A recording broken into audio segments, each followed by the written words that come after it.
जब रोशनी चली गई तो क्या बचता है? सिर्फ अंधेरा? नहीं, क्योंकि आंखें नहीं थीं, पर उसने वह बना दिया जो किसी ने नहीं सोचा था। यह कहानी आपकी सोच बदल देगी। दोस्तों, यह कहानी है शेखर की, जिसके हाथों में जादू था। वह पत्थरों को ऐसे तराशता था जैसे उन्हें जिंदगी दे रहा हो। लेकिन एक दिन एक दुर्घटना ने उसकी आंखों की रोशनी छीन ली। उसका स्टूडियो, जो कभी रोशनी से भरा था, अब घने अंधेरे में डूब गया।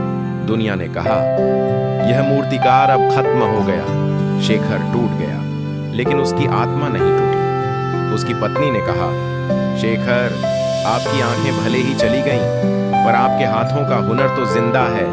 उसने सोचा, अगर मैं दुनिया को अपनी बाहरी आंखों से नहीं देख सकता, तो मैं अपनी अंदर की आंखों से, अपनी कल्पना से क्यों न देखूं? उसने संकल्प लिया, वह एक ऐसी मूर्ति बनाएगा जो उसकी भीतर की रोशनी को दर्शाएगी। शेखर ने काम शुरू किया। वह देख नहीं सकता था, लेकिन वह महसूस कर सकता था। हर एक स्ट्रोक उसके विश्वास से लगता था। अगर छेनी गलत जगह जाती, तो वह उसे महसूस करके ठीक करता। उसने महीनों तक लगातार काम किया। लोग आते, मजाक उड़ाते, पर शेखर ने आंखें बंद करके अपने काम पर ध्यान दिया। वह सिर्फ अपनी आत्मा की आवाज सुनता था। यह उस कलाकार की सबसे बड़ी तपस्या थी। और फिर वह दिन आया। शेखर की मूर्ति तैयार थी।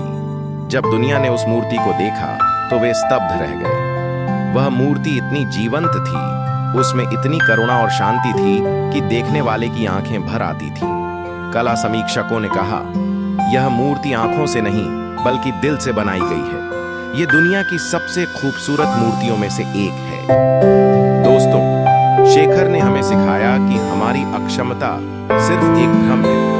अगर आप अपने अंदर की शक्ति और विश्वास पर भरोसा करते हैं, तो कोई भी अंधेरा आपको रोक नहीं सकता। इसी तरह अगर आप भी अपनी जिंदगी में अंधेरे से लड़ रहे हैं, अगर आपको लगता है कि आपके रास्ते बंद हो चुके हैं, तो याद रखना, अपने हाथों में छेनी उठाओ, अपने विश्वास को अपना हथियार बनाओ और अपनी भीतर की रोशनी से दुनिया को दिखा दो कि आप क्या हो। अगर आपको यह कहानी छू गई है, तो इस चैनल